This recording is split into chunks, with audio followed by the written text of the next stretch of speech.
নমস্কার বন্ধুরা, south with Dipanjan চ্যানেলে আপনাদের সকলকে স্বাগত জানাই।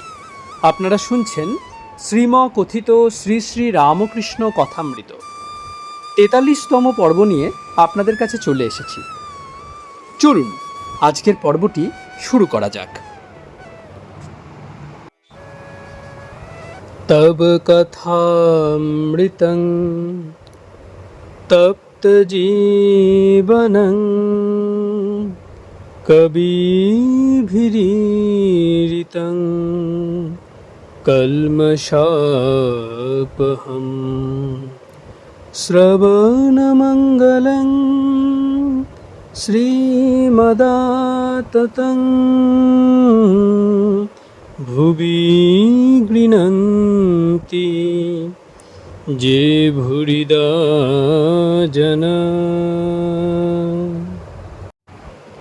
জ্ঞানযোগ বড় কঠিন, অবতারাদি নিত্যসিদ্ধ। ভক্তিযোগ, জ্ঞানযোগ এ সবই পথ। যে পথ দিয়েও যাও তাকে পাবে। ভক্তির পথ সহজ পথ, জ্ঞান বিচারের পথ কঠিন পথ। কোন পথটি ভালো অত বিচার করবার কি দরকার? বিজয়ের সঙ্গে অনেক দিন কথা হয়েছিল। বিজয়কে বললাম, একজন প্রার্থনা করত, হে ঈশ্বর, তুমি যে কি কেমন আছো আমায় দেখা দাও। জ্ঞান বিচারের পথ কঠিন। পার্বতী গিরিরাজকে নানা ঈশ্বরীয় রূপে দেখা দিয়ে বললেন, পিতা, যদি ব্রহ্মজ্ঞান চাও সাধু সঙ্গ করো। ব্রহ্ম কি মুখে বলা যায় না। রামগীতায় আছে, কেবল তটস্থ লক্ষণের দ্বারা তাকে বলা যায়। যেমন গঙ্গার উপর ঘোষপল্লী, গঙ্গার তটের উপর আছে এই কথা বলে ঘোষপল্লীকে ব্যক্ত করা যায়।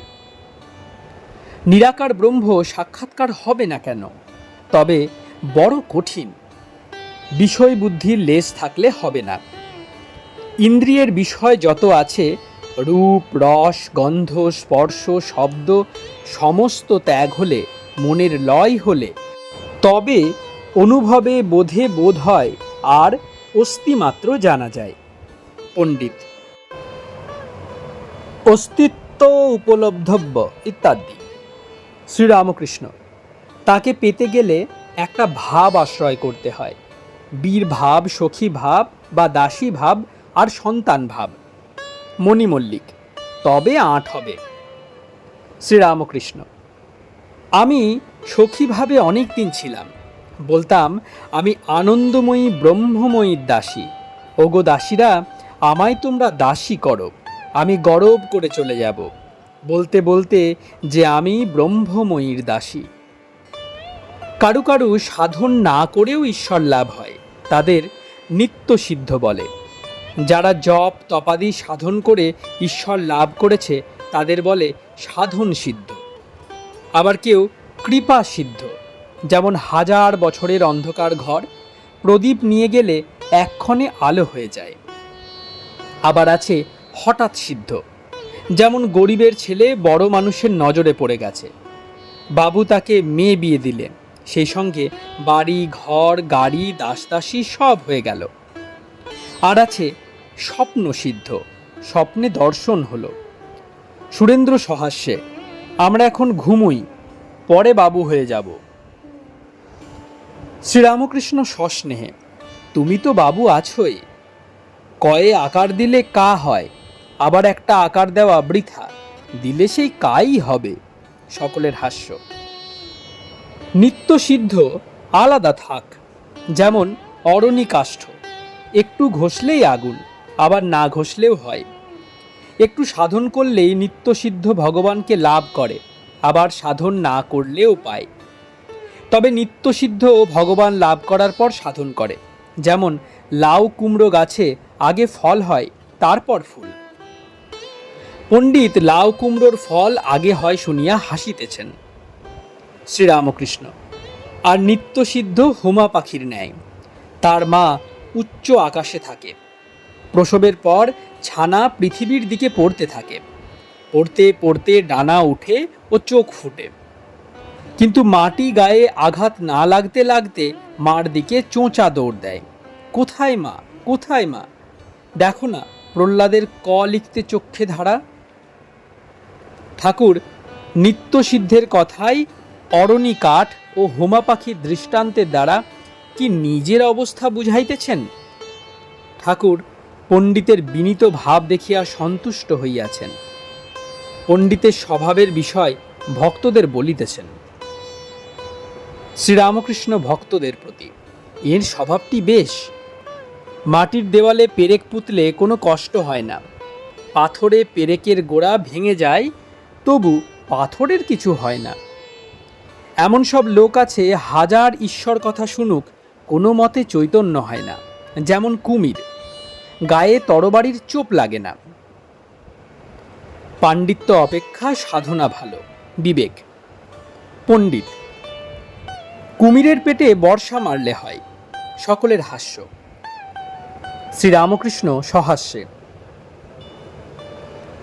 গুচ্ছির শাস্ত্র পড়লে কি হবে? ফেলাজফি। সকলের হাস্য। পণ্ডিত সহাস্যে, ফেলাজফি বটে। শ্রীরামকৃষ্ণ, লম্বা লম্বা কথা বললে কি হবে? বান শিক্ষা করতে গেলে আগে কলা গাছ ত্যাগ করতে হয়, তারপর সর গাছ, তারপর সলতে, তারপর উড়ে যাচ্ছে যে পাখি। তাই আগে সাকারে মনস্থির করতে হয়। আবার ত্রিগুণাতীত ভক্ত আছে, নিত্য ভক্ত, যেমন নারদাদি। সে ভক্তিতে চিন্ময় শ্যাম, চিন্ময় ধাম, চিন্ময় সেবক, নিত্য ঈশ্বর, নিত্য ভক্ত, নিত্য ধাম। যারা নেতি নেতি জ্ঞান বিচার করছে তারা অবতার মানে না। হাজরা বেশ বলে, ভক্তের জন্যই অবতার, জ্ঞানীর জন্য অবতার নয়। তারা তো সোহম হয়ে বসে আছে। ঠাকুর ও ভক্তেরা সকলেই কিয়ৎকাল চুপ করিয়া আছেন। এবার পণ্ডিত কথা কহিতেছেন। পণ্ডিত, আগে কিসে নিষ্ঠুর ভাবটা যায়?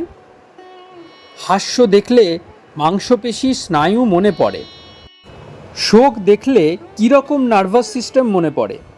শ্রীরামকৃষ্ণ সহাস্যে, নারায়ণ শাস্ত্রী তাই বলতো, শাস্ত্র পড়ার দোষ, তর্ক বিচার এইসব এনে ফেলে। পণ্ডিত, আগে উপায় কি কিছুই নাই? একটু মার দেব। শ্রীরামকৃষ্ণ, আছে, বিবেক। একটা গান আছে, বিবেক নামে তার বেটারে তত্ত্ব কথা তাই শুধাবি। বিবেক, বৈরাগ্য, ঈশ্বরে অনুরাগ, এই উপায়। বিবেক না হলে কথা কখনো ঠিক ঠিক হয় না। সামাধ্যায়ী অনেক ব্যাখ্যার পর বললে ঈশ্বর নিরস। একজন বলেছিল, আমাদের মামাদের এক গোয়াল ঘোড়া আছে। গোয়ালে কি ঘোড়া থাকে? সহাস্যে, তুমি ছানা বড়া হয়ে আছো, এখন 2-5 দিন রসে পড়ে থাকলে তোমার পক্ষেও ভালো, পরেরও ভালো, 2-5 দিন।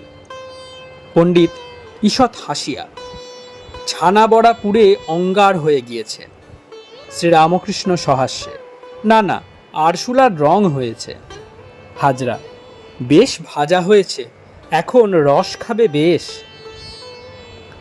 পূর্বকথা, তোতাপুরীর উপদেশ, গীতার অর্থ ব্যাকুল হও। শ্রীরামকৃষ্ণ, কি জানো, শাস্ত্র বেশি পড়বার দরকার নেই, বেশি পড়লে তর্ক বিচার এসে পড়ে। ন্যাংটা আমায় শেখাতো, উপদেশ দিত, গীতা 10 বার বললে যা হয় তাই গীতার সার। অর্থাৎ গীতা গীতা 10 বার বলতে বলতে ত্যাগী ত্যাগী হয়ে যায়। উপায় বিবেক, বৈরাগ্য আর ঈশ্বরে অনুরাগ। কিরূপ অনুরাগ? ঈশ্বরের জন্য প্রাণ ব্যাকুল, যেমন ব্যাকুল হয়ে বৎসের পিছে গাভী ধায়। পণ্ডিত, বেদে ঠিক অমনি আছে, গাভী যেমন বৎসের জন্য ডাকে, তোমাকে আমরা তেমনই ডাকছি। শ্রীরামকৃষ্ণ, ব্যাকুলতার সঙ্গে কাঁদো, আর বিবেক বৈরাগ্য এনে যদি কেউ সর্বত্যাগ করতে পারে তাহলে সাক্ষাৎকার হবে। সে ব্যাকুলতা এলে উন্মাদের অবস্থা হয়। তা জ্ঞান পথেই থাকো আর ভক্তি পথেই থাকো। দুর্বাসার জ্ঞানোন্মাদ হয়েছিল। সংসারীর জ্ঞান আর সর্বত্যাগীর জ্ঞান অনেক তফাৎ। সংসারীর জ্ঞান দ্বীপের আলোর ন্যায় ঘরের ভিতরটি আলো হয়, নিজের দেহ ঘরকন্যা ছাড়া আর কিছু বুঝতে পারে না। সর্বত্যাগীর জ্ঞান সূর্যের আলোর ন্যায়, সে আলোতে ঘরের ভিতর বার সব দেখা যায়। চৈতন্যদেবের জ্ঞান সৌর জ্ঞান, জ্ঞান সূর্যের আলো। আবার তার ভিতর ভক্তিচন্দ্রের শীতল আলোও ছিল। ব্রহ্মজ্ঞান ভক্তি প্রেম দুই ছিল। ঠাকুর কি চৈতন্যদেবের অবস্থা বর্ণনা করিয়া নিজের অবস্থা বলিতেছেন? জ্ঞানযোগ ভক্তিযোগ কলিতে নারদীয় ভক্তি। অভাবমুখ চৈতন্য আর ভাবমুখ চৈতন্য। ভাব ভক্তি একটি পথ আছে, আর অভাবের একটি আছে। তুমি অভাবের কথা বলছো, কিন্তু সে বড় কঠিন ঠাঁই, গুরু শিষ্যে দেখা নাই। জনকের কাছে সুখদেব ব্রহ্মজ্ঞান উপদেশের জন্য গেলেন। জনক বললেন, আগে দক্ষিণা দিতে হবে, তোমার ব্রহ্মজ্ঞান হলে আর দক্ষিণা দেবে না, কেননা তখন গুরু শিষ্যে ভেদ থাকে না। ভাব অভাব সবই পথ, অনন্ত মত অনন্ত পথ। কিন্তু একটি কথা আছে, কলিতে নারদীয় ভক্তি, এই বিধান। এ পথে প্রথমে ভক্তি, ভক্তি পাকলে ভাব, ভাবের চেয়ে উচ্চ মহাভাব আর প্রেম। মহাভাব আর প্রেম জীবের হয় না, যার তা হয়েছে তার বস্তু লাভ অর্থাৎ ঈশ্বর লাভ হয়েছে। পণ্ডিত, আগে বলতে গেলে তো অনেক কথা দিয়ে বুঝাতে হয়। শ্রীরামকৃষ্ণ, তুমি ন্যাজামুড়ো বাদ দিয়ে বলবে হে। পঞ্চম পরিচ্ছেদ। কালী ব্রহ্ম, ব্রহ্মশক্তি অভেদ, সর্বধর্ম সমন্বয়। শ্রীযুক্ত মণি মল্লিকের সঙ্গে পণ্ডিত কথা কহিতেছেন। মণি মল্লিক ব্রাহ্ম সমাজের লোক। পণ্ডিত ব্রাহ্ম সমাজের দোষ গুণ লইয়া ঘোর তর্ক করিতেছেন। ঠাকুর ছোট খাটটিতে বসিয়া দেখিতেছেন ও হাস্য করিতেছেন। মাঝে মাঝে বলিতেছেন, এই তত্ত্বের তম, বীরের ভাব, এসব চায়। অন্যায় অসত্য দেখলে চুপ করে থাকতে নাই। মনে করো নষ্ট স্ত্রী পরমার্থ হানি করতে আসছে, তখন এই বীরের ভাব ধরতে হয়। তখন বলবে, কি শালি, আমার পরমার্থ হানি করবি, এক্ষুনি তোর শরীর চিরে দেব। আবার হাসিয়া বলিতেছেন, মণি মল্লিকের ব্রাহ্ম সমাজের মত অনেক দিনের, ওর ভিতর তোমার মত ঢোকাতে পারবে না। পুরনো সংস্কার কি এমনি যায়? একজন হিন্দু বড় ভক্ত ছিল, সর্বদা জগদম্বার পূজা আর নাম করত। মুসলমানদের যখন রাজ্য হলো, তখন সেই ভক্তকে ধরে মুসলমান করে দিল, আর বললে, তুই এখন মুসলমান হয়েছিস, বল আল্লাহ, কেবল আল্লাহ নাম জপ কর। সে অনেক কষ্টে আল্লাহ আল্লাহ বলতে লাগলো, কিন্তু এক একবার বলে ফেলতে লাগলো জগদম্বা। তখন মুসলমানেরা তাকে মারতে যায়। সে বলে, দোহাই শেখজি, আমাকে মারবেন না, আমি তোমাদের আল্লাহ নাম করতে খুব চেষ্টা করছি, কিন্তু আমাদের জগদম্বা আমার কণ্ঠা পর্যন্ত রয়েছেন, তোমাদের আল্লাহকে ঠেলে ঠেলে দিচ্ছেন। সকলের হাস্য। পণ্ডিতের প্রতি সহাস্যে, মণি মল্লিককে কিছু বলো না, কি জানো, রুচিভেদ আর যার যার যা পেটে সয়। তিনি নানা ধর্ম নানা মত করেছেন অধিকারী বিশেষের জন্য। সকলে ব্রহ্মজ্ঞানের অধিকারী নয়, তাই আবার তিনি সাকার পূজার ব্যবস্থা করেছেন। মা ছেলেদের জন্য বাড়িতে মাছ এনেছে, সেই মাছের ঝোল, অম্বল, ভাজা, আবার পোলাও করলেন। সকলের পেটে কিন্তু পোলাও সয় না, তাই কারু কারুর জন্য মাছের ঝোল করেছেন, তারা পেট রোগা।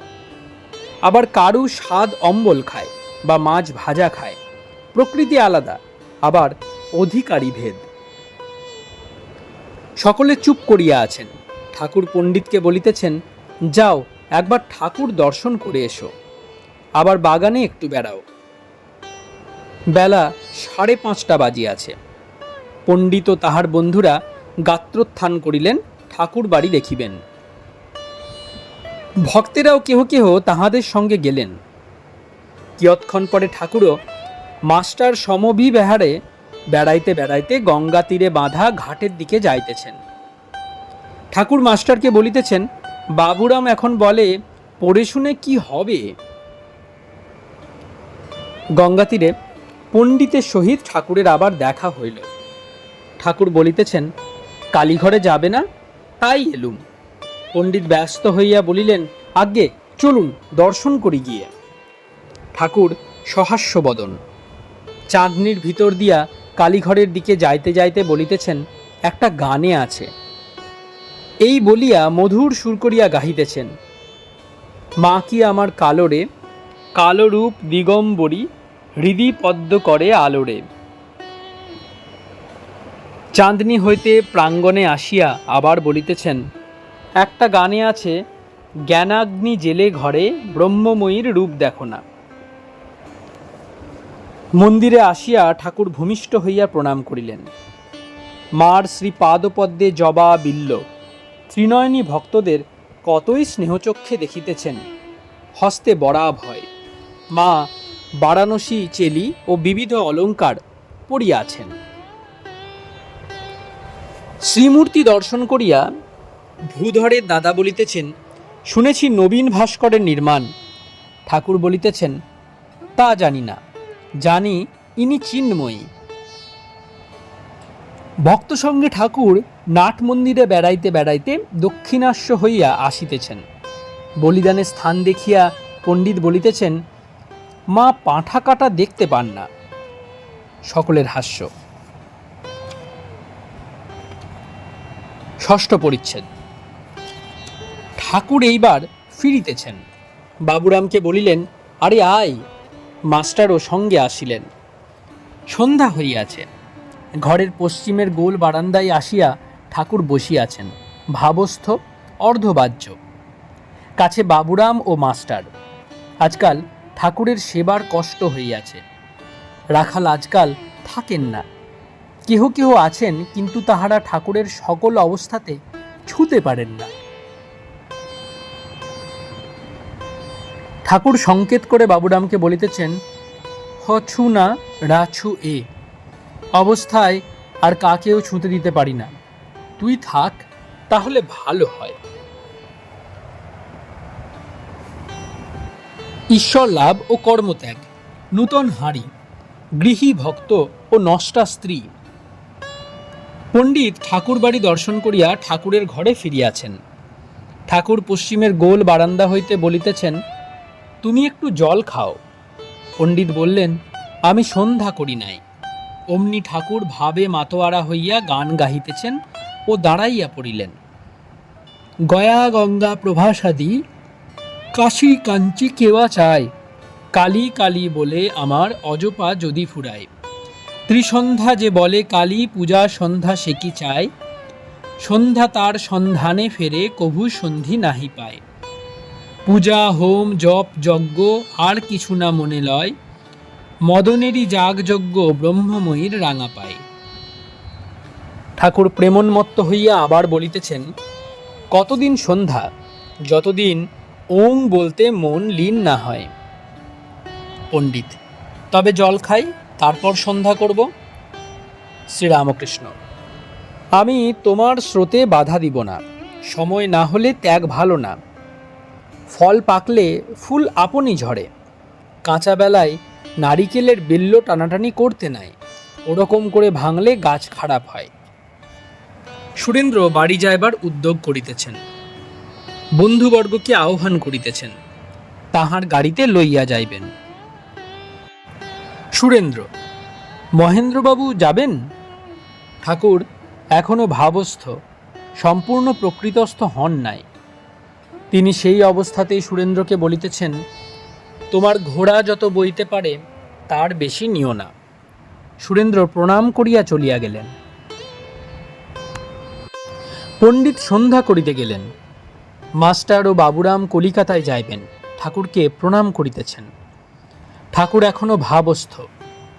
শ্রীরামকৃষ্ণ মাস্টারের প্রতি, কথা বেরুচ্ছে না, একটু থাকো। মাস্টার বসিলেন। ঠাকুর কি আজ্ঞা করিবেন অপেক্ষা করিতেছেন। ঠাকুর বাবুরামকে সংকেত করিয়া বসিতে বলিলেন। বাবুরাম বলিলেন, আরেকটু বসুন। ঠাকুর বলিতেছেন, একটু বাতাস করো। বাবুরাম বাতাস করিতেছেন, মাস্টারও করিতেছেন। শ্রীরামকৃষ্ণ মাস্টারকে সস্নেহে, এখন আর তত এসো না কেন? মাস্টার, আগে বিশেষ কিছু কারণ নাই, বাড়িতে কাজ ছিল। শ্রীরামকৃষ্ণ: বাবুরাম কি ঘর কাল টের পেয়েছি, তাই তো এখন ওকে রাখবার জন্য অত বলছি। পাখি সময় বুঝে ডিম ফুটোয়, কি জানো এরা শুদ্ধ আত্মা, এখনো কামিনী কাঞ্চনের ভিতর গিয়ে পড়ে নাই। কি বলো? মাস্টার: আজ্ঞে হ্যাঁ, এখনো কোনো দাগ লাগে নাই। শ্রীরামকৃষ্ণ: নূতন হাঁড়ি, দুধ রাখলে খারাপ হবে না। মাস্টার: আজ্ঞে হ্যাঁ। শ্রীরামকৃষ্ণ: বাবুরামের এখানে থাকবার দরকার পড়েছে, অবস্থা আছে কি না তাতে ওইসব লোকের থাকা প্রয়োজন। ও বলেছে ক্রমে ক্রমে থাকবো, না হলে হাঙ্গামা হবে, বাড়িতে গোল করবে। আমি বলছি শনিবার রবিবার আসবে। এদিকে পণ্ডিত সন্ধ্যা করিয়া আসিয়াছেন, তাহার সঙ্গে ভূধর ও তাহার জ্যেষ্ঠ ভাই। পণ্ডিত এবার জল খাইবেন। ভূধরের বড় ভাই বলিতেছেন, আমাদের কি হবে একটু বলে দিন, আমাদের উপায় কি? শ্রীরামকৃষ্ণ: তোমরা মুমুক্ষু, ব্যাকুলতা থাকলেই ঈশ্বরকে পাওয়া যায়। শ্রাদ্ধের অন্ন খেও না, সংসারে নষ্ট স্ত্রীর মতো থাকবে। নষ্ট স্ত্রী বাড়ির সব কাজ যেন খুব মন দিয়ে করে, কিন্তু তার মন উপপতির উপর রাত দিন পড়ে থাকে। সংসারের কাজ করো, কিন্তু মন সর্বদা ঈশ্বরের উপর রাখবে। পণ্ডিত জল খাইতেছেন। ঠাকুর বলিতেছেন, আসনে বসে খাও।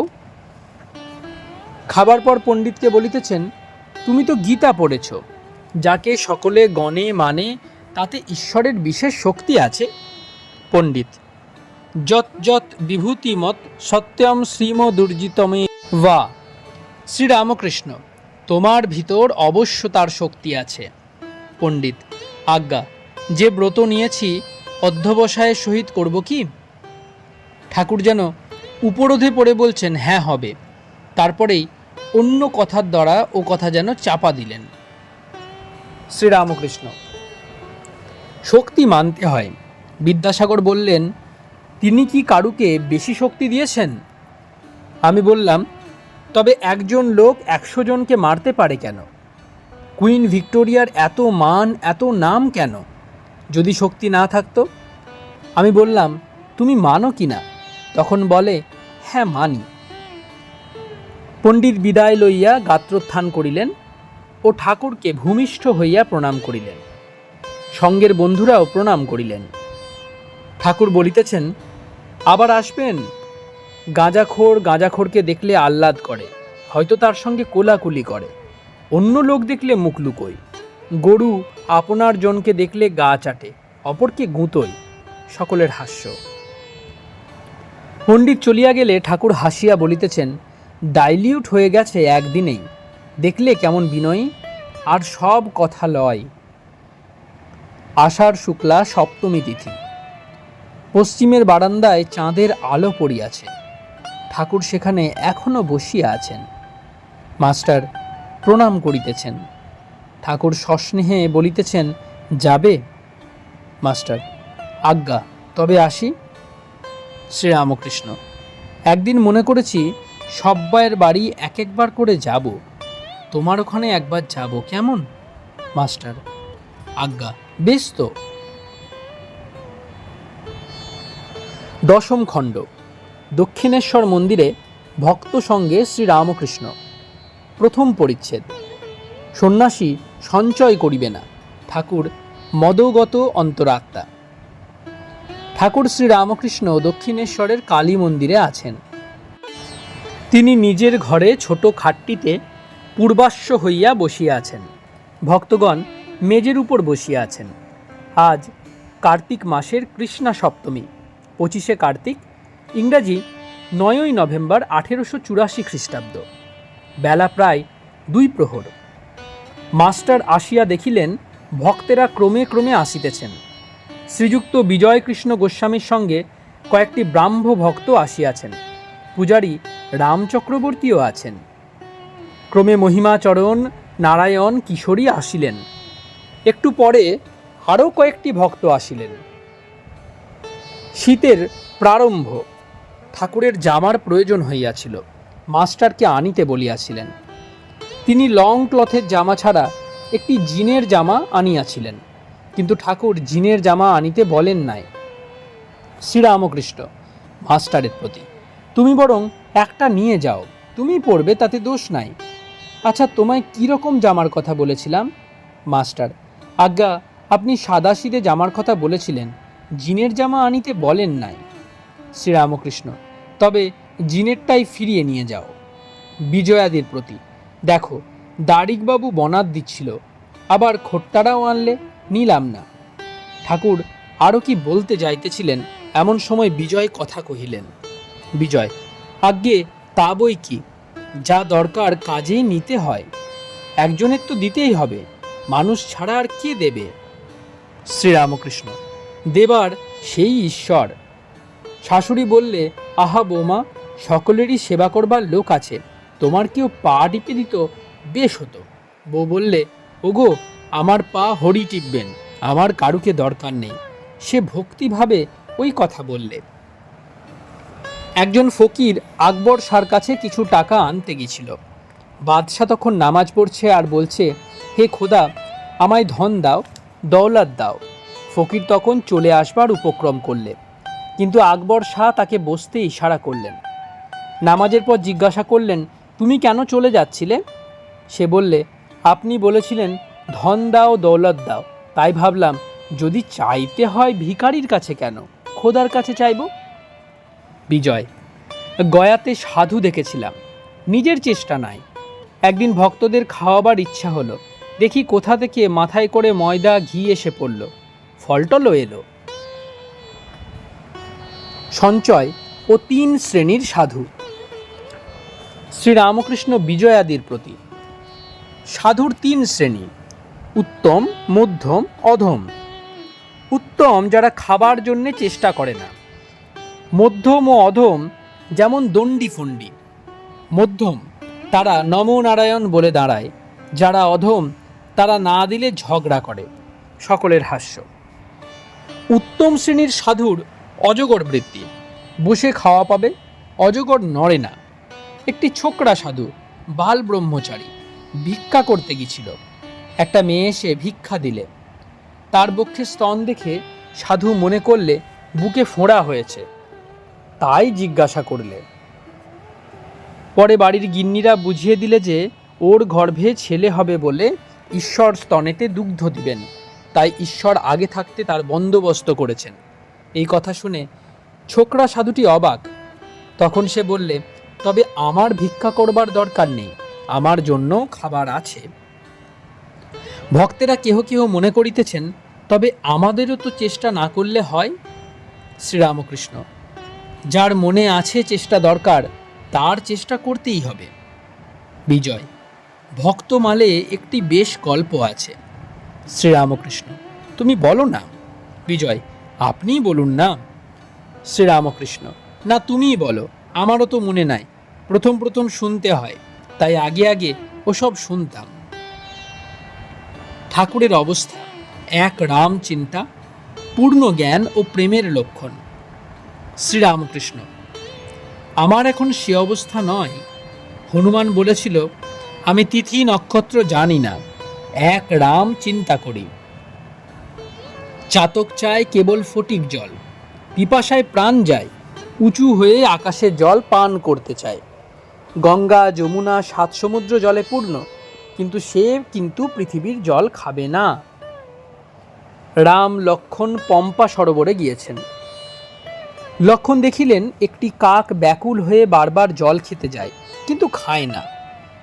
রামকে জিজ্ঞাসা করাতে তিনি বললেন, ভাই, এ কাক পরম ভক্ত, অহর্নিশি রাম নাম জপ করছে।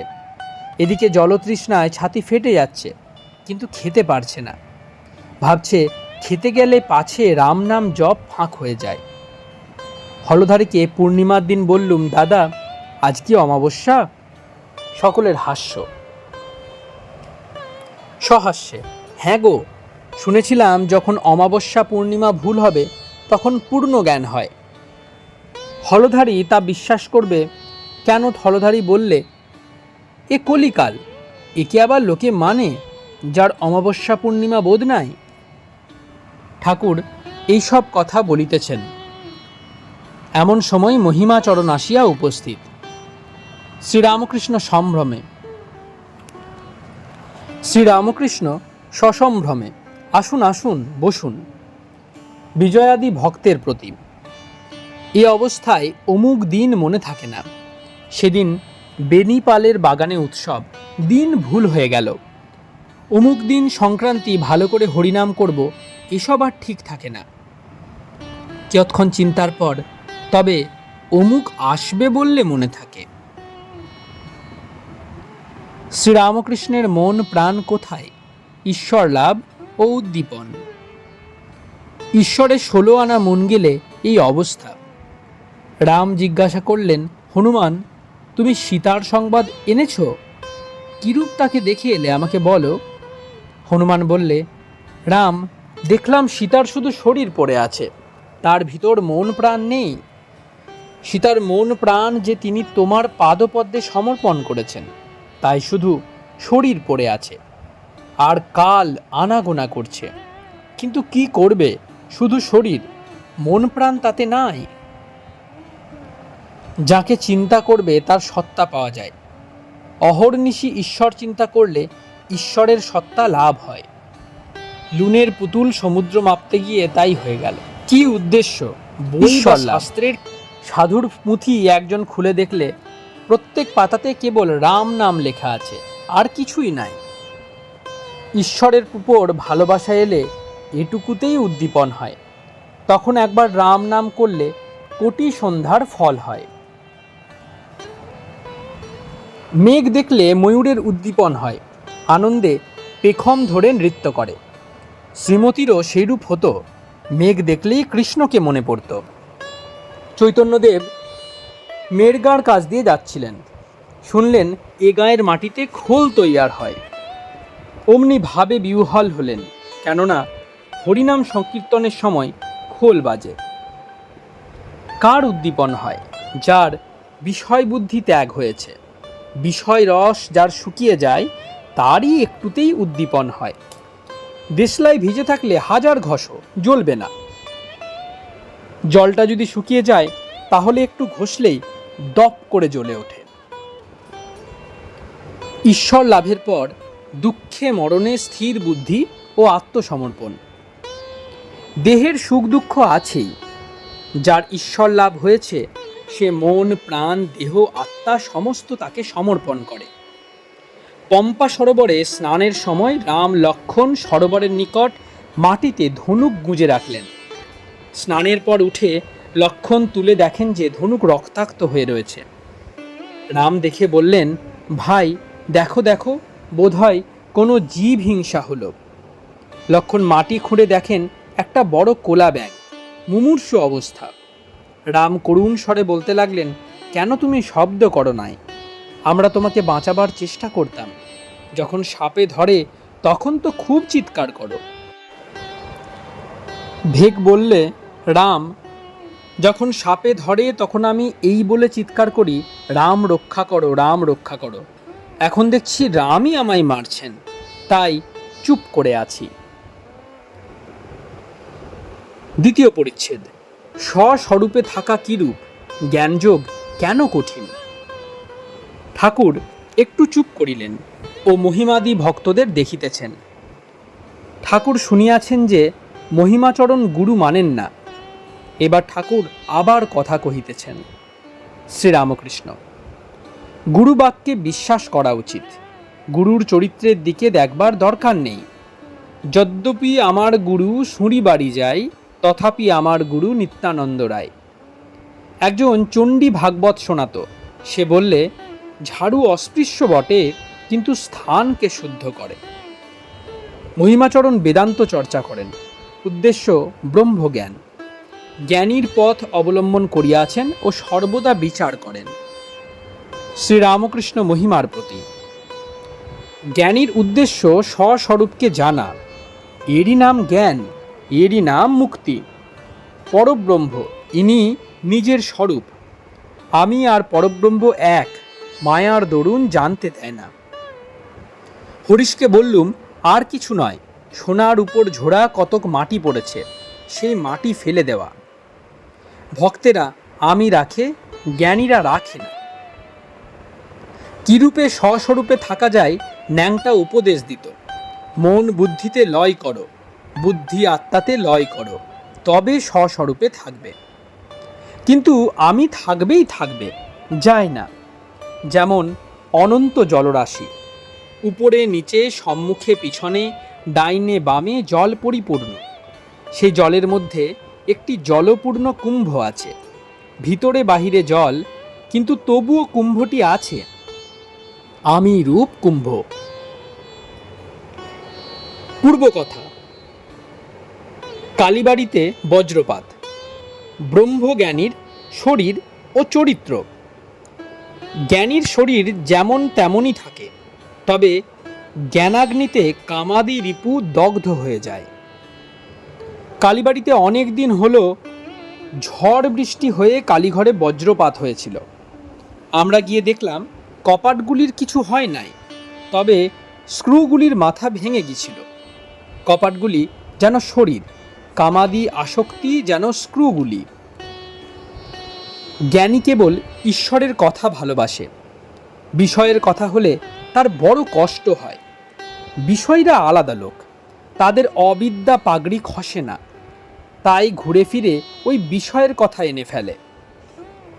বেদেতে সপ্তভূমির কথা আছে। পঞ্চম ভূমিতে যখন জ্ঞানী ওঠে, তখন ঈশ্বর কথা বই শুনতেও পারে না আর বলতেও পারে না। তখন তার মুখ থেকে কেবল জ্ঞান উপদেশ বেরোয়। এই সমস্ত কথাই শ্রীরামকৃষ্ণ কি নিজের অবস্থা বর্ণনা করিতেছেন? ঠাকুর আবার বলিতেছেন, বেদে আছে সচ্চিদানন্দ ব্রহ্ম। ব্রহ্ম একও নয়, দুইও নয়, এক দুইয়ের মধ্যে। অস্তিও বলা যায় না, নাস্তিও বলা যায় না, তবে অস্তি নাস্তির মধ্যে। শ্রীরামকৃষ্ণ ও ভক্তিযোগ। রাগ ভক্তি হলে ঈশ্বর লাভ।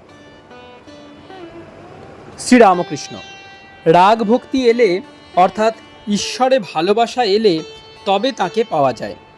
বৈধি ভক্তি হতেও যেমন, যেতেও তেমন। এত জপ, এত ধ্যান করবে, এত যাগ যজ্ঞ হোম করবে, এই উপাচারে পূজা করবে, পূজার সময় এই মন্ত্রপাঠ করবে, এই সকলের নাম বৈধি ভক্তি। হতেও যেমন, যেতেও তেমন। কত লোকে বলে, আর ভাই কত হবিষ্য করলুম, কতবার বাড়িতে পূজা আনলুম, কিন্তু কি হলো? রাগ ভক্তির কিন্তু পতন নাই। কাদের রাগ ভক্তি হয়? যাদের পূর্বজন্মে অনেক কাজ করা আছে, অথবা যারা নিত্য সিদ্ধ। যেমন একটা পর বাড়ির বন জঙ্গল কাটতে কাটতে নল বসানো ফোয়ারা একটা পেয়ে গেল। মাটি সুরকি ঢাকা ছিল, যেই সরিয়ে দিলে অমনি ফরফর করে জল উঠতে লাগলো। যাদের রাগ ভক্তি তারা এমন কথা বলে না, ভাই কত হবিষ্য করলাম, কিন্তু কি হলো? যারা নূতন চাষ করে তাদের যদি ফসল না হয় জমি ছেড়ে দেয়। খানদানি চাষা ফসল হোক আর না হোক আবার চাষ করবেই। তাদের বাপ পিতামহ চাষাগিরি করে এসেছে, তারা জানে যে চাষ করেই খেতে হবে। যাদের রাগ ভক্তি তাদেরই আন্তরিক, ঈশ্বর তাদের ভার লন। হাসপাতালে নাম লেখালে আরাম না হলে ডাক্তার ছাড়ে না। ঈশ্বর যাদের ধরে আছেন তাদের কোনো ভয় নাই। মাঠের আলের উপর চলতে চলতে যে ছেলে বাপকে ধরে থাকে, সে পড়লেও পড়তে পারে যদি অন্যমনস্ক হয়ে হাত ছেড়ে দেয়, কিন্তু বাপ যে ছেলেকে ধরে সে পড়ে না। রাগ ভক্তি হলে কেবল ঈশ্বর কথা, সংসার ত্যাগ ও গৃহস্থ। বিশ্বাসে কিনা হতে পারে, যার ঠিক তার সবটাতে বিশ্বাস হয়। সাকার নিরাকার রাম কৃষ্ণ ভগবতী। ওদেশে যাবার সময় রাস্তায় ঝড় বৃষ্টি এলো, মাঠের মাঝখানে আবার ডাকাতের ভয়। তখন সবই বললুম, রাম কৃষ্ণ ভগবতী, আবার বললুম হনুমান। আচ্ছা সব বললুম, এর মানে কি? কি জানো, যখন চাকর বা দাসী বাজারের পয়সা লয়, তখন বলে বলে লয়, এটা আলুর পয়সা, এটা বেগুনের পয়সা, এগুলো মাছের পয়সা, সব আলাদা। সব হিসাব করে লয়ে তারপর দেয় মিশিয়ে। ঈশ্বরের উপর ভালোবাসা এলে কেবল তাঁরই কথা কইতে ইচ্ছে করে। যে যাকে ভালোবাসে তার কথা শুনতে ও বলতে ভালো লাগে। সংসারী লোকদের ছেলের কথা বলতে বলতে লাল পড়ে। যদি কেউ ছেলের সুখ্যাতি করে তো অমনি বলবে, ওরে তোর খুড়োর জন্য পা ধোবার জল আন। যারা পায়রা ভালোবাসে তাদের কাছে পায়রার সুখ্যাতি করলে বড় খুশি। যদি কেউ পায়রার নিন্দা করে তাহলে বলে উঠবে, তোর বাপ 14 পুরুষ কখনো কি পায়রার চাষ করেছে? ঠাকুর মহিমাচরণকে বলিতেছেন, কেননা মহিমা সংসারী। শ্রীরামকৃষ্ণ মহিমার প্রতি। সংসার একেবারে ত্যাগ করবার কি দরকার? আসক্তি গেলেই হলো, তবে সাধন চাই। ইন্দ্রিয়দের সঙ্গে যুদ্ধ করতে হয়। কেল্লার ভিতর থেকে যুদ্ধ করাই আরও সুবিধা। কেল্লা থেকে অনেক সাহায্য পাওয়া যায়। সংসার ভোগের স্থান। এক একটি জিনিস ভোগ করে অমনি ত্যাগ করতে হয়। আমার স্বাদ ছিল সোনার গোট পরি, তা শেষে পাওয়াও গেল। সোনার গোট পরলুম, পরার পর কিন্তু তৎক্ষণাৎ খুলতে হবে। পেঁয়াজ খেলুম আর বিচার করতে লাগলুম, মন, এর নাম পেঁয়াজ। তারপর মুখের ভিতর একবার এদিক ওদিক একবার সেদিক করে তারপর ফেলে দিলুম। তৃতীয় পরিচ্ছেদ, সংকীর্তনা আনন্দে। আজ একজন গায়ক আসিবে, সম্প্রদায় লইয়া কীর্তন করিবে। ঠাকুর শ্রীরামকৃষ্ণ মাঝে মাঝে ভক্তদের জিজ্ঞাসা করিতেছেন, কই কীর্তন কই? মহিমা, আমরা বেশ আছি। শ্রীরামকৃষ্ণ, না গো, এ তো আমাদের 12 মাস আছে। নেপথ্যে একজন বলিতেছেন, কীর্তন এসেছে, কীর্তন এসেছে। শ্রীরামকৃষ্ণ আনন্দে পূর্ণ হয়ে কেবল বললেন, অ্যাঁ, এসেছে? ঘরের দক্ষিণ পূর্বে লম্বা বারান্দায় মাদুর পাতা হইল। শ্রীরামকৃষ্ণ বলিতেছেন, গঙ্গাজল একটু দে, যত বিষয়ীরা পা দিচ্ছে। বালি নিবাসী প্যারীবাবুর পরিবারেরা ও মেয়েরা কালী মন্দির দর্শন করিতে আসিয়াছে। কীর্তন হইবার উদ্যোগ দেখিয়া তাহাদের শুনিবার ইচ্ছা হইল। একজন ঠাকুরকে আসিয়া বলিতেছে, তারা জিজ্ঞাসা করিতেছে, ঘরে কি জায়গা হবে? তারা কি বসতে পারে? ঠাকুর কীর্তন শুনিতে শুনিতে বলিতেছেন, না না, অর্থাৎ ঘরে জায়গা কোথায়? এমন সময় নারায়ণ আসিয়া উপস্থিত হইলেন ও ঠাকুরকে প্রণাম করিলেন। ঠাকুর বলিতেছেন, তুই কেন এসেছিস? অত মেরেছে তোর বাড়ির লোকে? নারায়ণ ঠাকুরের ঘরের দিকে যাইতেছেন দেখিয়া ঠাকুর বাবুরামকে ইঙ্গিত করিলেন, ওকে খেতে দিস। নারায়ণ ঘরের মধ্যে গেলেন। হঠাৎ ঠাকুর উঠিয়া ঘরে প্রবেশ করিলেন। নারায়ণকে নিজের হাতে খাওয়াবেন। খাওয়াবার পর আবার কীর্তনের স্থানে আসিয়া বসিলেন। চতুর্থ পরিচ্ছেদ, ভক্ত সঙ্গে সংকীর্তনা আনন্দে। অনেক ভক্তেরা আসিয়াছেন। শ্রীযুক্ত বিজয় গোস্বামী, মহিমাচরণ, নারায়ণ, অধর, মাস্টার, ছোট গোপাল ইত্যাদি। রাখাল বলরাম তখন শ্রী বৃন্দাবন ধামে আছেন। বেলা 3-4টা বাজিয়াছে। ঠাকুর শ্রীরামকৃষ্ণ বারান্দায় কীর্তন শুনিতেছেন। কাছে নারায়ণ আসিয়া বসিলেন। অন্যান্য ভক্তেরা চতুর্দিকে বসিয়া আছেন। এমন সময় অধর আসিয়া উপস্থিত হইলেন। অধরকে দেখিয়া ঠাকুর যেন শশব ব্যস্ত হইলেন। অধর প্রণাম করিয়া আসন গ্রহণ করিলে ঠাকুর তাহাকে আরও কাছে বসিতে ইঙ্গিত করিলেন।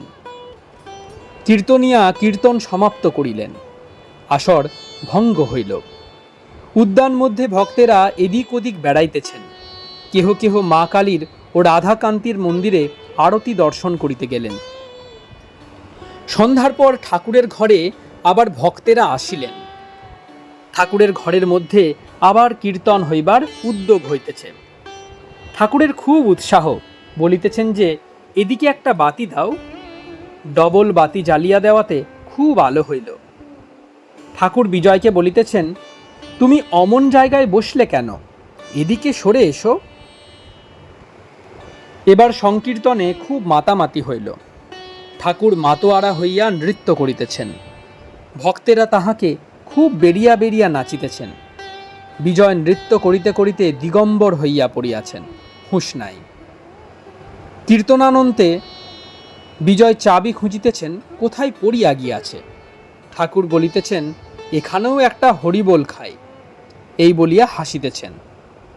বিজয়কে আরও বলিতেছেন, ওসব আর কেন, অর্থাৎ আর চাবির সঙ্গে সম্পর্ক রাখা কেন।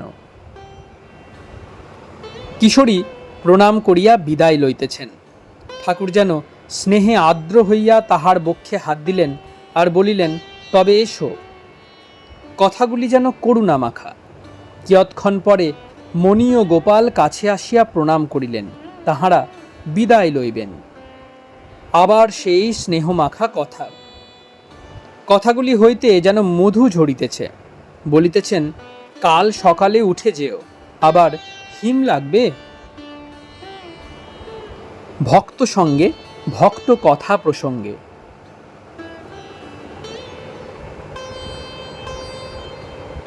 মণি এবং গোপালের আর যাওয়া হইল না, তাহারা আজ রাত্রে থাকিবেন। তাহারা ও আরও দুই একজন ভক্ত মেঝেতে বসিয়া আছেন। কিয়ৎক্ষণ পরে ঠাকুর শ্রীযুক্ত রাম চক্রবর্তীকে বলিতেছেন, রাম, এখানে যে আরেকখানি পাপোশ ছিল, কোথায় গেল? ঠাকুর সমস্ত দিন অবসর পান নাই, একটু বিশ্রাম করিতে পান নাই। ভক্তদের ফেলিয়া কোথায় যাইবেন? এইবার একবার বহির্দেশে যাইতেছেন। ঘরে ফিরিয়া আসিয়া দেখিলেন যে মণি রামলালের নিকট গান লিখিয়া লইতেছেন, তার তারিণী, এবার তরিত করিয়ে তপন তনয় ত্রাসে ত্রাসিত ইত্যাদি। ঠাকুর মণিকে জিজ্ঞাসা করিতেছেন, কি লিখছ? গানের কথা শুনিয়া বলিলেন, এ যে বড় গান। রাত্রে ঠাকুর একটু সুজির পায়েস ও একখানি কি দুখানি লুচি খান। ঠাকুর রামলালকে বলিতেছেন, সুজি কি আছে? গান এক লাইন দু লাইন লিখিয়া মণি লেখা বন্ধ করিলেন। ঠাকুর মেঝেতে আসনে বসিয়া সুজি খাইতেছেন। ঠাকুর আবার ছোট খাটটিতে বসিলেন। মাস্টার খাটের পার্শ্বস্থিত পাপোশের উপর বসিয়া ঠাকুরের সহিত কথা কহিতেছেন। ঠাকুর নারায়ণের কথা বলিতে বলিতে ভাবযুক্ত হইতেছেন। শ্রীরামকৃষ্ণ, আজ নারায়ণকে দেখলুম। মাস্টার, আজ্ঞে হ্যাঁ, চোখ ভেজা, মুখ দেখে কান্না পেল। শ্রীরামকৃষ্ণ, ওকে দেখলে যেন বাৎসল্য হয়। এখানে আসে বলে ওকে বাড়িতে মারে, ওর হয়ে বলে এমন কেউ নাই। কুবজা তোমায় কু বোঝায়, রায় পক্ষে বুঝায় এমন কেউ নাই। মাস্টার সহাস্যে, হরিপদর বাড়িতে বই রেখে পলায়ন। শ্রীরামকৃষ্ণ, ওটা ভালো করে নাই। ঠাকুর চুপ করিয়াছেন, কিয়ৎক্ষণ পরে কথা কহিতেছেন। শ্রীরামকৃষ্ণ, দেখো, ওর খুব সত্তা, তা না হলে কীর্তন শুনতে শুনতে আমায় টানে। ঘরের ভিতর আমায় আসতে হলো, কীর্তন ফেলে আসা এ কখনো হয় নাই। ঠাকুর চুপ করিলেন। কিয়ৎক্ষণ পরে আবার কথা কহিতেছেন। শ্রীরামকৃষ্ণ, ওকে ভাবে জিজ্ঞাসা করেছিলুম, তা এক কথায় বললে আমি আনন্দে আছি। মাস্টারের প্রতি তুমি ওকে কিছু কিনে মাঝে মাঝে খাইও, বাৎসল্যভাবে। ঠাকুর শ্রীরামকৃষ্ণ তেজচন্দ্রের কথা কহিতেছেন। শ্রীরামকৃষ্ণ মাস্টারের প্রতি, একবার ওকে জিজ্ঞাসা করে দেখো, একবারে আমায় ও কি বলে, জ্ঞানী কি কি বলে। শুনলুম তেজচন্দ্র নাকি বড় কথা কয় না। গোপালের প্রতি, দেখো, তেজচন্দ্রকে শনি মঙ্গলবারে আসতে বলিস। মেঝেতে আসনের উপর ঠাকুর উপবিষ্ট, সুজি খাইতেছেন। পার্শ্বে একটি পিল সুজের উপর প্রদীপ জ্বলিতেছে। ঠাকুরের কাছে মাস্টার বসিয়া আছেন। ঠাকুর বলিতেছেন, কিছু মিষ্টি কি আছে? মাস্টার নূতন গুড়ের সন্দেশ আনিয়াছিলেন। রামলালকে বলিলেন, সন্দেশ তাকের উপর আছে। শ্রীরামকৃষ্ণ, কই আনো না। মাস্টার ব্যস্ত হইয়া তাক খুঁজিতে গেলেন, দেখিলেন সন্দেশ নাই, বোধহয় ভক্তদের সেবায় খরচ হইয়াছে। অপ্রস্তুত হইয়া ঠাকুরের কাছে ফিরিয়া আসিয়া বসিলেন। ঠাকুর কথা কহিতেছেন। শ্রীরামকৃষ্ণ: আচ্ছা, একবার তোমার স্কুলে গিয়ে যদি দেখি। মাস্টার ভাবিতেছেন, উনি নারায়ণকে স্কুলে দেখিতে যাইবার ইচ্ছা করিতেছেন। মাস্টার: আমাদের বাসায় গিয়ে বসলে তো হয়। শ্রীরামকৃষ্ণ: না, একটা ভাব আছে। কি জানো, আর কেউ ছোকরা আছে কি না একবার দেখতুম। মাস্টার: অবশ্য আপনি যাবেন, অন্য লোক দেখতে যায়, সেইরূপ আপনিও যাবেন। ঠাকুর আহারান্তে ছোট খাটটিতে গিয়া বসিলেন। একটি ভক্ত তামাক সাজিয়া দিলেন। ঠাকুর তামাক খাইতেছেন। ইতোমধ্যে মাস্টার ও গোপাল বারান্দায় বসিয়া রুটি ও ডাল ইত্যাদি জলখাবার খাইলেন। তাহারা নহবতের ঘরে শুইবেন ঠিক করিয়াছেন। খাবার পর মাস্টার খাটের পার্শ্বস্থ পাপোশে আসিয়া বসিলেন। শ্রীরামকৃষ্ণ মাস্টারের প্রতি: নহবতে যদি হাঁড়ি কুড়ি থাকে, এখানে শোবে, এই ঘরে? মাস্টার: যে আজ্ঞা। পঞ্চম পরিচ্ছেদ। সেবক সঙ্গে। রাত 10টা-11টা হইল। ঠাকুর ছোট খাটটিতে তাকিয়া ঠেসান দিয়া বিশ্রাম করিতেছেন। মণি মেঝেতে বসিয়া আছেন। মণির সহিত ঠাকুর কথা কহিতেছেন। ঘরের দেওয়ালের কাছে সেই পিলসুজের উপর প্রদীপে আলো জ্বলিতেছে। ঠাকুর অহেতুক কৃপা সিন্ধু। মণির সেবা লইবেন। শ্রীরামকৃষ্ণ: দেখো, আমার পাটা কামড়াচ্ছে, একটু হাত বুলিয়ে দাও তো। মণি ঠাকুরের পাদমূলে ছোট্ট খাটটির উপর বসিলেন ও কোলে তাহার পা দুখানি লইয়া আস্তে আস্তে হাত বুলাইতেছেন। ঠাকুর মাঝে মাঝে কথা কহিতেছেন। শ্রীরামকৃষ্ণ সহাস্যে: আজ সব কেমন কথা হয়েছে? মণি: আজ্ঞা, খুব ভালো। শ্রীরামকৃষ্ণ সহাস্যে: আকবর বাদশাহের কেমন কথা হলো? মণি: আজ্ঞে হ্যাঁ। শ্রীরামকৃষ্ণ: কি বলো দেখি।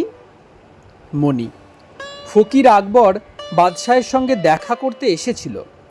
আকবর শাহ তখন নামাজ পড়ছিল। নামাজ পড়তে পড়তে ঈশ্বরের কাছে ধন দৌলত চাচ্ছিল। তখন ফকির আস্তে আস্তে ঘর থেকে চলে যাবার উপক্রম করলে। পরে আকবর জিজ্ঞাসা করাতে বললে, যদি ভিক্ষা করতে হয়, ভিখারির কাছে কেন করব? শ্রীরামকৃষ্ণ: আর কি কি কথা হয়েছিল? মণি: সঞ্চয়ের কথা খুব হলো। শ্রীরামকৃষ্ণ সহাস্যে: কি কি হলো? মণি: চেষ্টা যতক্ষণ করতে হবে বোধ থাকে, ততক্ষণ চেষ্টা করতে হয়। সঞ্চয়ের কথা সিঁথিতে কেমন বলেছিলেন? শ্রীরামকৃষ্ণ: কি কথা? মণি: যে তার উপর সব নির্ভর করে, তার ভার তিনি লন। নাবালকের যেমন অছি সব ভার নেয়। আরেকটি কথা শুনেছিলাম যে, নিমন্ত্রণ বাড়িতে ছোট ছেলে নিজে বসবার জায়গা দিতে পারে না, তাকে খেতে কেউ বসিয়ে দেয়। শ্রীরামকৃষ্ণ: না, ও হলো না। বাপে ছেলের হাত ধরে লয়ে গেলে সে ছেলে আর পড়ে না। মণি: আর আজ আপনি 3 রকম সাধুর কথা বলেছিলেন। উত্তম সাধু সে বসে খেতে পায়। আপনি ছোকরা সাধুটির কথা বললেন। মেয়েটির স্তন দেখে বলেছিল, বুকে ফোঁড়া হয়েছে কেন? আরও সব চমৎকার চমৎকার কথা বললেন, সব শেষের কথা। শ্রীরামকৃষ্ণ সহাস্যে: কি কি কথা? মণি: সেই পম্পার কাকের কথা। রাম নাম অহর্নিশি জপ করছে, তাই জলের কাছে যাচ্ছে, কিন্তু খেতে পারছে না। আর সেই সাধুর পুঁথির কথা, তাতে কেবল ওম রাম এইটি লেখা। আর হনুমান রামকে যা বললেন। শ্রীরামকৃষ্ণ: কি বললেন?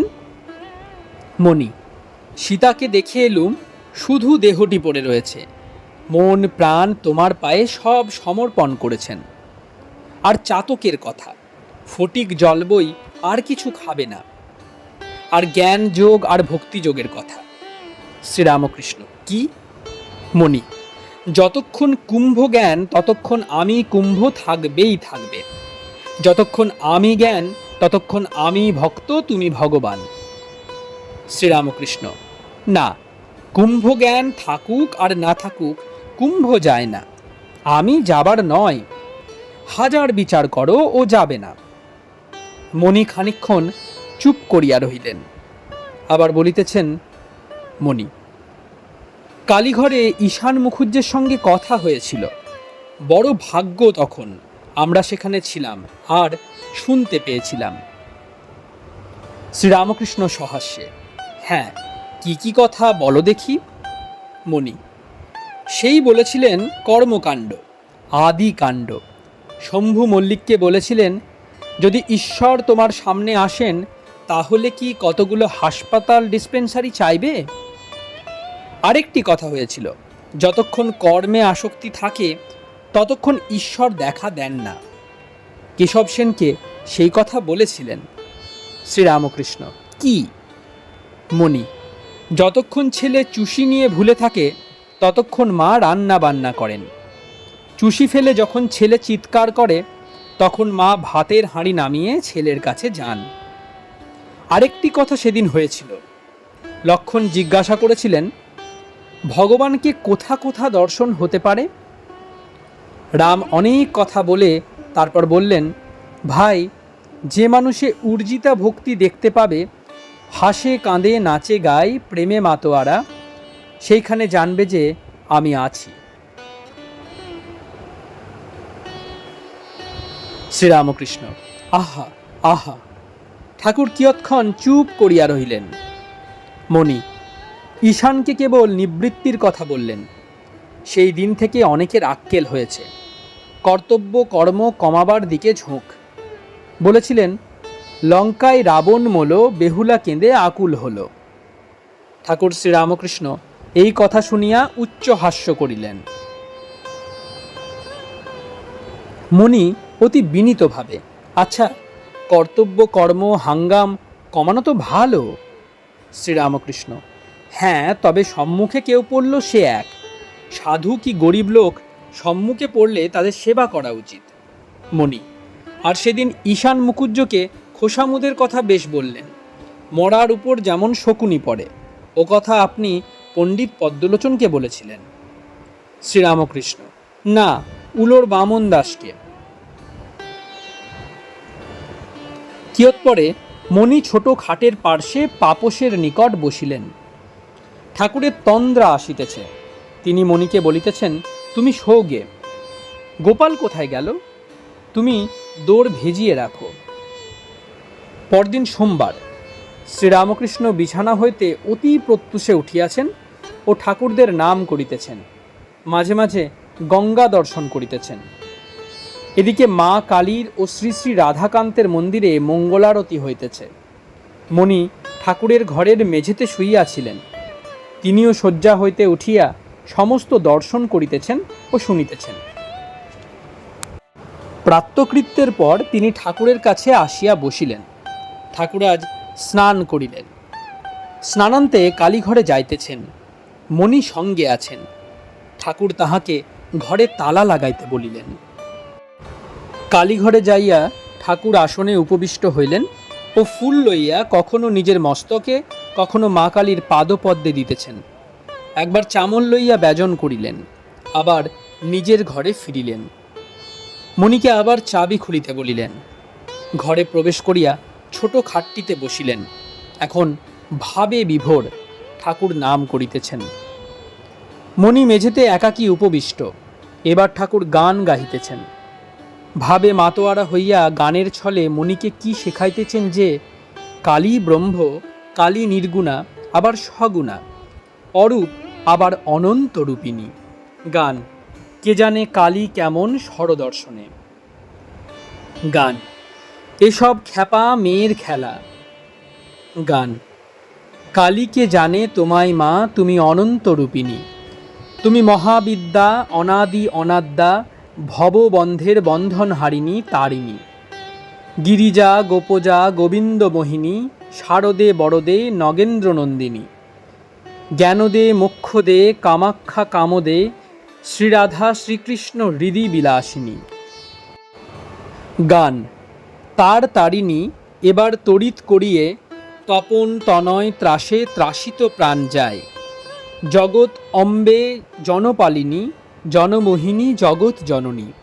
যশোদা জঠরে জনম লয়ে সহায় হরিলীলায়। বৃন্দাবনে রাধা বিনোদিনী ব্রজবল্লভ বিহারকারিণী। রসরঙ্গিনী রসময়ী হয়ে রাস করিলে লীলা প্রকাশ। গিরিজা গোপজা গোবিন্দ মোহিনী তুমি মা গঙ্গে গতিদায়িনী। গান্ধর্বিকে গৌরবরণী গাওয়ে গোলকে গুণ তোমার। শিবে সনাতনী সর্বাণী ঈশানী সদানন্দময়ী সর্বস্বরূপিণী। সগুণা নির্গুণা সদাশিব প্রিয়া কে জানে মহিমা তোমার। মুনি মনে মনে করিতেছেন, ঠাকুর যদি একবার এই গানটি গান, আর ভুলালে ভুলব নামা দেখেছি তোমার রাঙাচরণ। কি আশ্চর্য! মনে করিতে না করিতে ওই গানটি গাহিতেছেন। কিয়ৎক্ষণ পরে ঠাকুর জিজ্ঞাসা করিতেছেন, আচ্ছা, আমার এখন কীরকম অবস্থা তোমার বোধ হয়? মণি সহাস্যে, আপনার সহজাবস্থা। ঠাকুর আপন মনে গানের ধোঁয়া ধরিলেন। সহজ মানুষ না হলে সহজকে না যায় চেনা।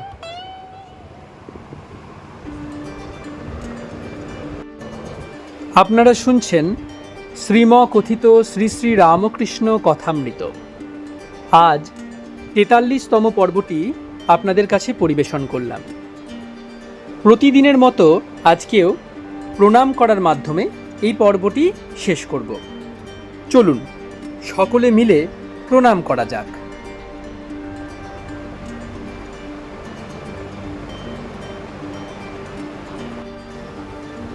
নিরঞ্জনং নিত্যমনন্তরূপং ভক্তানুকম্পা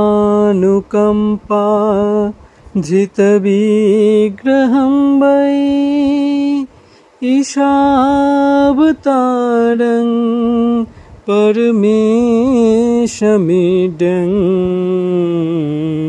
তং রামকৃষ্ণং শিরসা নমামি।